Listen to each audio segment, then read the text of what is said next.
अश्विन जी, मैं आपको बताऊं कि जो एज ए परफेक्ट पोर्टफोलियो बोला जाता है, उन परफेक्ट पोर्टफोलियो में आज की डेट में 3 चीज़ों का होना बहुत इंपॉर्टेंट है। One is life insurance, the second is health insurance and the third is आपका इन्वेस्टमेंट जो कि आप मार्केट में करते हैं, आइदर वो स्टॉक्स में, शेयर में डायरेक्टली, आइदर आप म्यूचुअल फंड में करते हैं। करेक्ट। ये तीनों का जो कॉम्बिनेशन है ये क्या होना चाहिए? ये जो कॉम्बिनेशन है, ये कॉम्बिनेशन का जो परसेंटेज है, अगर आप बात करें कि इसमें कितना परसेंट लाइफ इंश्योरेंस होना चाहिए, कितना परसेंट हेल्थ इंश्योरेंस होना चाहिए और क्या स्टॉक्स में होना चाहिए, तो ये डिपेंड करता है व्यक्ति की रिस्क एपेटाइट पे, व्यक्ति की एज पे, क्योंकि जब आप यंग एज के होते हैं। रिस्क एपेटाइट क्या होता है भैया, इसको बताइए।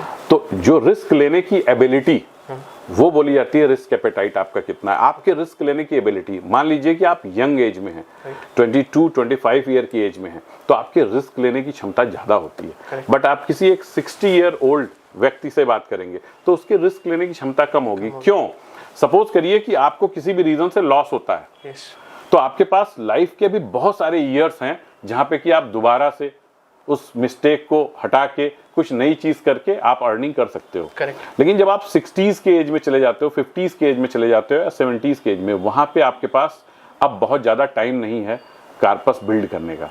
तो वहां पे अगर कोई मिस्टेक करता है तो वो शायद पैसे डूब जाते हैं। तो इसलिए जो रिस्क है वो कम एज जब होती है तो कम रिस्क होता है और ज्यादा एज में ज्यादा रिस्क होता है। अब रिस्क को कैसे मैनेज करना चाहिए? अगर आप 100 रुपए रख रहे हैं अपने पास, तो सबसे पहले आपको जो इन्वेस्ट करना चाहिए, जो सबसे पहली इंपॉर्टेंट चीज़ है, वो करनी चाहिए अपनी हेल्थ इंश्योरेंस।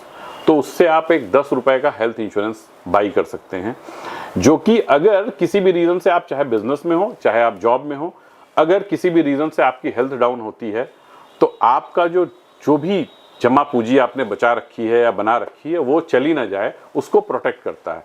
तो आपका हॉस्पिटलाइजेशन हुआ तो वो टेक केयर करेगा हेल्थ इंश्योरेंस। सो मैं ऑडियंस से कहना चाहूंगा कि अगर ये मिस्टेक जो कि अश्विन जी कर रहे हैं, अगर आप भी ये मिस्टेक करने जा रहे हैं तो रुकिए। Think investment, think advance investment.